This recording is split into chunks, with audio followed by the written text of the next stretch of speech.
predstavil. Ja som sa už teda čiastočne predstavil, ale musím teda ešte doplniť. Ja som s veľkou radosťou prijal pozvanie na takúto aktivitu. Aj keď o tom, o čom budem dneska hovoriť, je moja primárna doména. Napriek tomu si myslím, že to, čo sme nejakým spôsobom, čo som pripravil do prezentácie, tak môže byť inšpiráciou pre to, ako sa moderné technológie zamerané na video môžu používať reálne na podporu vzdelávania a uvedol som také 3 príklady, ktorým sa postupne dostanem. Inak na doplnenie mojou hlavnou doménou je koordinácia sieťového alebo programu sieťových akadémií v Českej republiky a potažmo v strednej a východnej Európe. Je to v podstate program zameraný na vzdelávanie budúcich profesionálov v oblasti počítačových sietí a pre nás ako pre spoločnosť je to taká vlajková loď našej sociálnej odpovednosti, ktorú rozvíjame práve pomocou tohto programu a pomocou aj iných. To mám teda na doplnenie a teď rovno teleprezent vo vzdelávaní. Keď som hľadal nejakú jednoduchú definíciu toho, čo je teleprezent, tak som sa nevyhol tomu, že som začal prirovnávať teleprezent k videokonferenciám. Určite mnohí z vás absolvovali nie jednu videokonferenciu, určite mnohí z vás absolvovali videokonferenciu zdarilú a menej zdarilú. Je to jednoducho technológia, ako každá iná, nevždy funguje. Na druhej strane, keď sa teda dostanem bližšie k telepresence, hlavným rozdielom medzi telepresence a videokonferenciou je v tom, že samotná telepresence má vtiahnuť účastníka hĺbšie do pocitu, že komunikuje napriamo, napríklad treba s jedným spoločným jednacím stolom, kde tí účastníci, ktorí sedia oproti, sú tým ktorí tak ako navzájom komunikujú, vnímaní, ako keby skutočne bola zborená tá bariéra určitých vzdialenosti, prípadne iné bariéry, ktoré v tej komunikácii môžu nastať. Kľúčovým atribútom pre telepresence sú kvalita obrazu, kvalita zvuku, ideálne priestorového zvuku a uspôsobenie podmienok do nejakého uniformného jednotného prostredia. Niečo malo si potom ukážeme. Na tomto obrázku je telepresence trošku v odlišnom móde, alebo použitá v trošku odlišnom móde, kde je zaintegrovaná do prednáškovej miestnosti a predstavou takéhoto formátu teda je, že ľudia na tých jednotlivých obrazovkách, ktoré máte možnosť vidieť, vstupujú do prednáškovej sály, alebo sú videní v prednáškovej sále v ich skutočnej veľkosti so všetkými pohybmi, gestami až na úroveň v podstate pokrčenia otočia a podobne. Čiže dostávame sa skutočne do veľmi hlbokého detailu. Vrátanie teda priestorového zvuku, to znamená, ak dotyčný účastník z Japonska, sediaci na pravej strane, hovorí z obrazovky, tak všetci v tej sále vnímajú, že ten zvuk prichádza sprava a nie z neho smeru. Ja som si pripravil také 3 aplikácie, respektíve 3 príklady toho, jak sa dá telepresence využiť. A za tým účelom som dal na slajdy taký popis, krátky popis tých scenárov. Prvý taký modelový príklad je obhajoba dizertačnej práce. Samozrejme, to môže byť kľudne podobný iný model, kde sú to reálne skúsenosti, ktoré máme z použitia telepresence. Zásadným problémom v tomto prípade bolo, že išlo o obhajobu dizertačnej práce, kde oponent co do okolností veľmi vyťažený človek nebol schopný doraziť na miesto určenia, na miesto, kde sa zišiel zvyšok tej skúšobnej komisie a bolo nutné nájsť nejaké náhradné riešenie. Využila sa teleprezenc, kde sa teda ten oponent dostavil na miesto vzdialené cirka 400 km od miesta toho, kde sa tá oponentúra, respektíve tá dizertačná práca obhajovala, a napriek tomu bol schopný v podstate v plnej kvalite s ilúziou spoločného jednacieho stolu, s priestorným zvukom a obrazom životnej veľkosti sa toho zúčastniť a samozrejme interaktívne do toho vstupovať. Jak to potom vyzerá, tak môžete vidieť na obrázku. Je to teda pán profesor sediaci v Bratislave a tá skúšobná komisia v Košicách na Slovensku. Samozrejme, doplnkou sú jeho občerstvenia v sektore BP, ktoré poznáme. Druhým takým scenárom, ktorý sme mali možnosť vyskúšať, bolo zadanie realizovania nejakého leadership semináru. A opäť sme mali možnosť vlastne podporiť pani profesorku z Harvardu, ktorá je uznávaným špičkovým odborníkom na leadership, ale žiaľ vďaka plnej vyťaženosti nebola schopná jednak cestovať do Európy, do Spojených štátov a jednak samozrejme dedikovať viac než 4 hodiny jej času. Napriek tomu sme mali viac než 30 záujemcov o jej prezentáciu, ktorí sa dostavili na jedno miesto. A samozrejme nastala otázka, ak ste videli ten stôl, kde tých jednotlivých účastníkov dáme, kde ich naskladáme, keďže tam je len 6 miest, možno 12 a ich je 30. Tu v podstate došlo, alebo sa využil vlastne iný systém, respektíve kombinácia teleprezenc s ďalšími videokonferenčnými alebo teleprezenčnými systémami, ktoré je možné vlastne kombinovať, je možné ich prepájať navzájom a potom to funguje tak, ak máte, si ťažko, nie je tam tak príliš vidno, ale potom máte možnosť vlastne vidieť, že všetci tí účastníci sú teda pre účastníkov sediacich v tejto konkrétnej miestnosti viditeľní na tej spodnej lište toho videokonferenčného zariadenia a samozrejme u tých, ktorí sedia v tej teleprezenčnej miestnosti je to obdobne, takže viete vlastne multiplikovať ten systém do jedného, kde pani profesorka z Harvardu pre pani profesorku z Harvardu to nie je viac než 30 mil z jej miesta pôsobenia do takéto telekonferenčnej alebo teleprezenčnej miestnosti a pre účastníkov je to samozrejme postaviť sa na jedno miesto v Českej republike. Tretím takým príkladom, a ten je, moja srdcovka je podpora networking academy programu, ktorý, jak som už spomínal, jeho cieľom je vzdelávanie v oblasti sieťových technológií, s ktorým sme veľmi úspešní a zadaním bolo realizovať vzdelávanie na diaľku. A to vzdelávanie nemá byť teda iba vo forme nejakej teórie, ale predpoklad bol, že sa nejakým spôsobom podporí aj praktické vzdelávanie. Mali sme účastníkov v 5 lokalitách v štáte Arizona. Tí sú v podstate, boli vždy po dvojiciach rozdistribuovaní v jednotlivých školách, kde boli to primárne pedagógovia a cieľom bolo ich vzdelávať v kurze, teda nielen teoreticky, ale aj prakticky.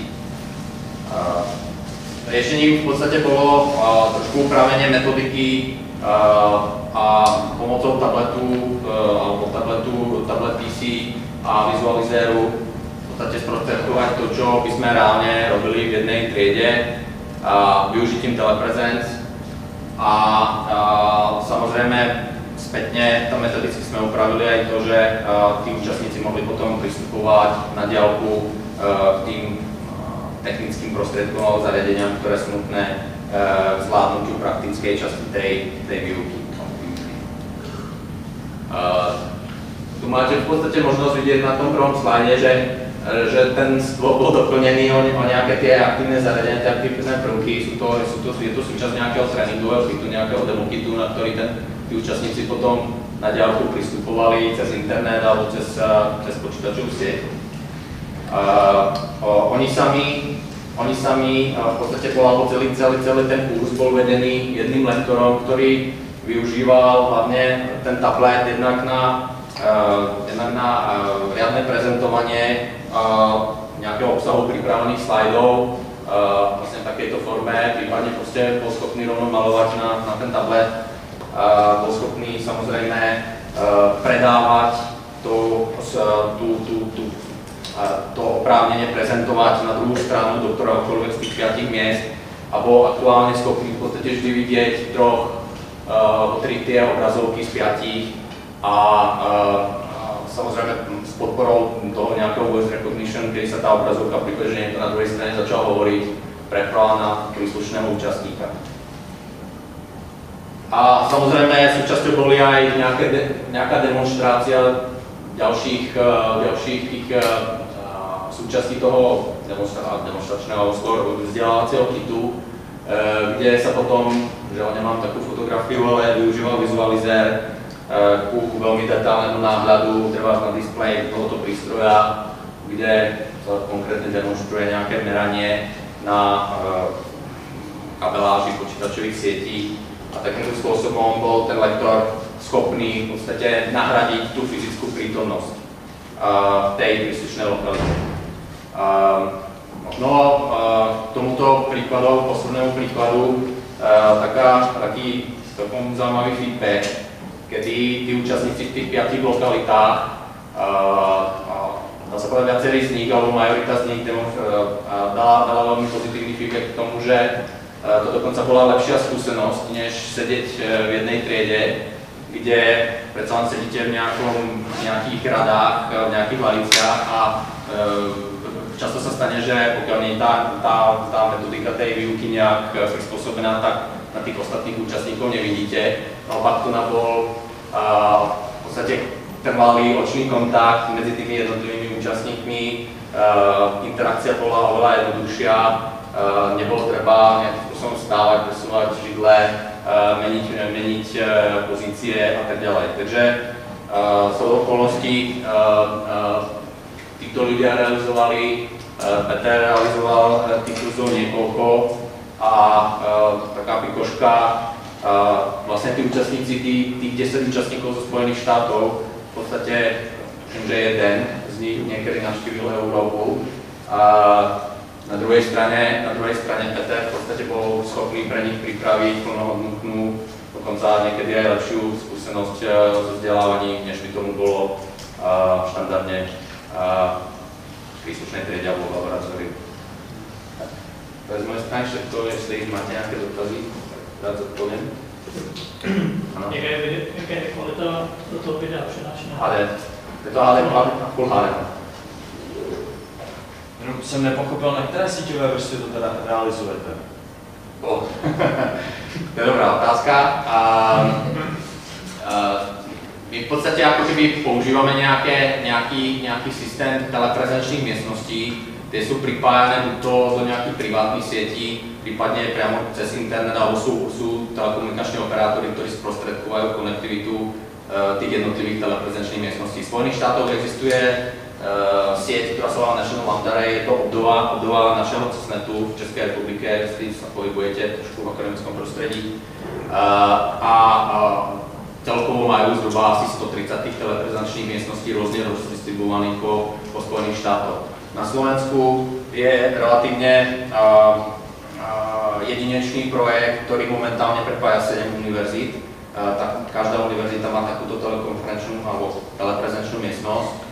Samozrejme, výhodou je, že do toho môžete pripojiť aj ďalšie zariadenia, ktoré už treba s tú kvalitu alebo neposkytujú to zázemie tej teleprezencie alebo teleprezenčnej miestnosti, na ktorú je možné vlastne použiť. Mně šlo o to, že Cisco je to známý s tím, že produkuje hlavně hardware, a ne síťové. Tak jsem se chtěl zeptat v souvislosti s tím, jestli se tím zabýváte, že používáte svoje současné technologie a využíváte to, že se snažíte propojit a vytvořit k tomu software, anebo vytváříte hardware, který bude přímo určený pro jednotlivé prezenční místnosti, přednáškový, který přímo bude schopný vlastně se třeba připojit do sítě a takhle fungovat. Proto jsem se ptal na tú síťovou vrstvu. Samozrejme, toto je špecializovane vyvinutý hardware alebo skonštruovaný hardware, ktorý to podporuje.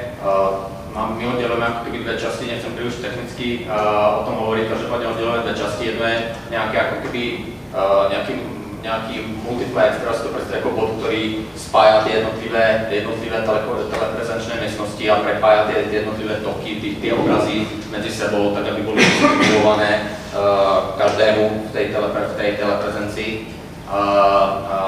Samozřejmě to je jako kdyby nějaký ten multiplex a potom ty konkrétné obrazovky, které vidíte, plus ty konec koncov aj ten stôl, ktorý sme mali teda možnosť vidieť. To všetko je v našej produkcii, takže to dáva sa to ako unlock proste na kľúč, ako riešenie miestnosti. Dokonca, teda keď už sme to otvorili, tak sú veľmi dôležité aj podporné prvky konkrétne toho dizajnu tej miestnosti. Aby ste získali ten správny dojem, tak steny, ktoré sú v tých teleprezenčných miestnostiach, sú vlastne v približnom alebo v tom istom odtieni barvy, sú špeciálne nasvietené, zvuková kulisa je vytváraná v tých miestnostiach, ako keby nejakým špeciálnym meraním, špeciálnymi postupmi. Takže skutočne sa dbá na každý detail toho, aby ten celkový vnem odbúral ten prvý dojem, že sedíme pred nejakou technikou. Inak to by mal záujem, ponúkam možnosť prísť k nám, sedíme v celnici vedľa Mosterkov nádraží a my ho rád vás s tou technológiou zoznámim aj osobne. No. Já jsem teda strávil s vašimi produktama jako několik let ve škole, tak potom v nějakých velkých mezinárodních firmách. A měl jsem pocit, jako, že to nikdy moc nefungovalo, protože jsem stejně v výsledku musel na tu druhou stranu dojet nebo doletět, protože ta prostě ta interaktivita s těma lidma chyběla. A chci se zeptat, jestli teda všechno je to jenom o tom, jak vypadá ta místnost, nebo jakým způsobem je tohle jiný. Já jsem tam moc ještě jako nepochopil, nebo není mi to jasný, protože tam jako vidím ten blok, že to nefunguje. Řekl, jak ta vzájemná spolupráce přes kameru. Samozřejmě. Pokládáme si otázku, ale... Můžete ještě trošku došpecifikovat tu otázku, nepochopil jsem přesně, čo je... No, mě třeba zarazilo to, že jste říkali, že byli lidi, kteří dali přednost teleprezenci před nějakou třeba přednáškou jakoby osobní.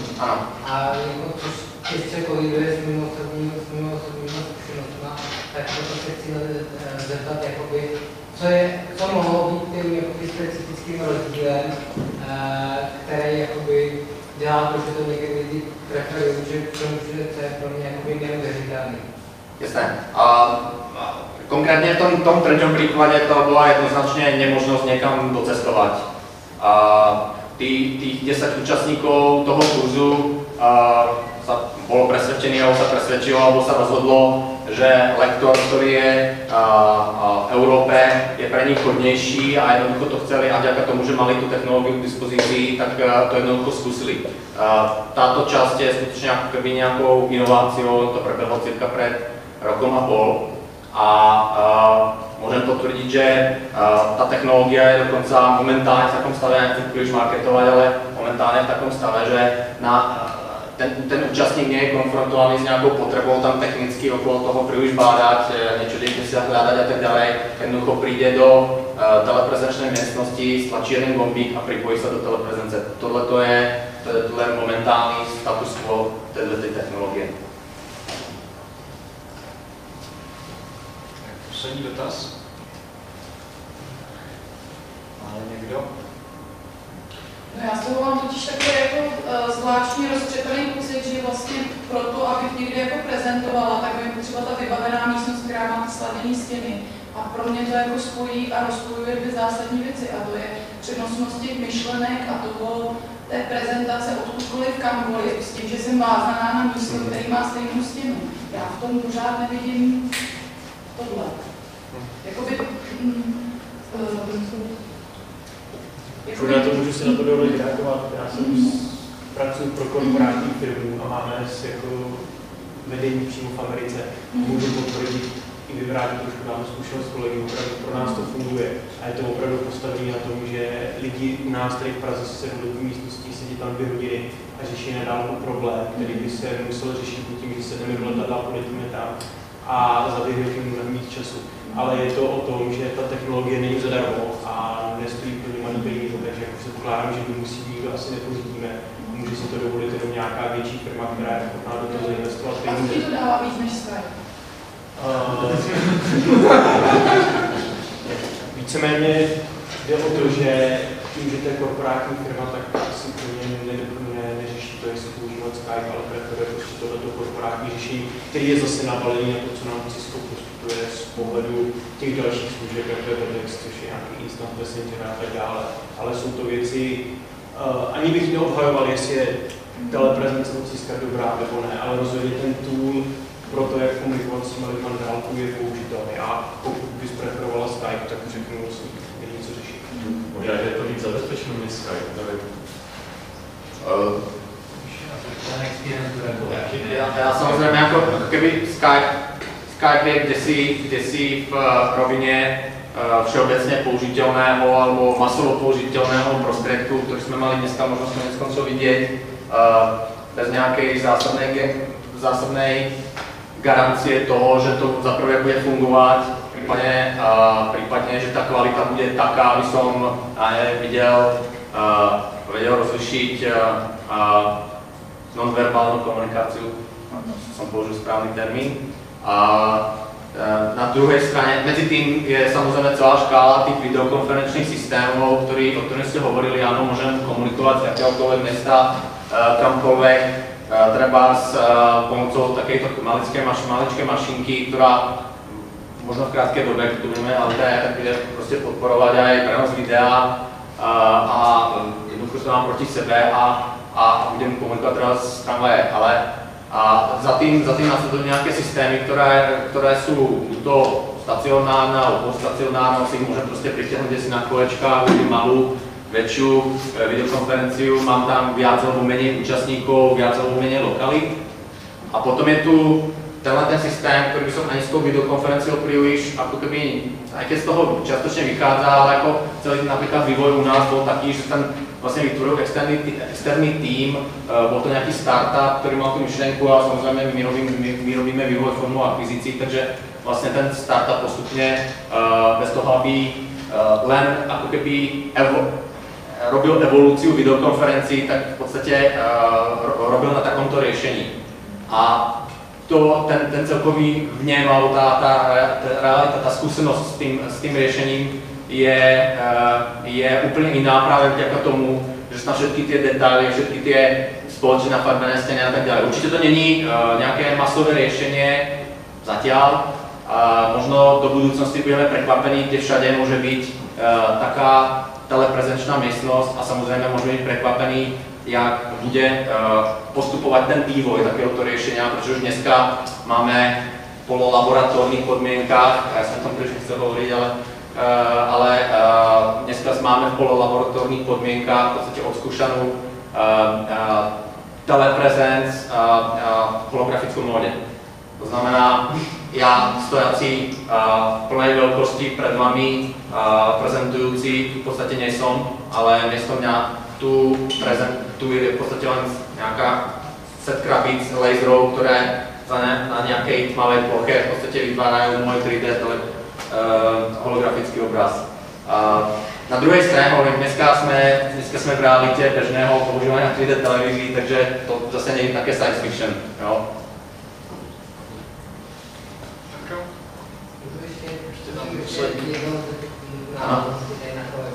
Že v podstatě, jestli úspěšnost té prezence vlastně závisí třeba na tom, jak se ten člověk, který školí, jak se proškolí a jakým způsobem to dělá. Jestli to není ta klíčová, jestli nezávisí spíš na tom, jak ten člověk to umí, než na to, kolik má kolem se toho obrazovek. A jak jsou poradní stěny. Já si myslím, že, už rozumím otázky, já si myslím, že akékoľvek vzdelávanie na diaľku vyžaduje určitú zmenu prístupu v tej metodike, ktorá sa používa. To vďaka tomu, že fyzicky nie sme prítomní a že Nemôžeme jednoducho chytať predmety a podávať ich proste tej protistrane, že medzi nami existuje nejaká bariéra a tak ďalej. To je len jeden z príkladov.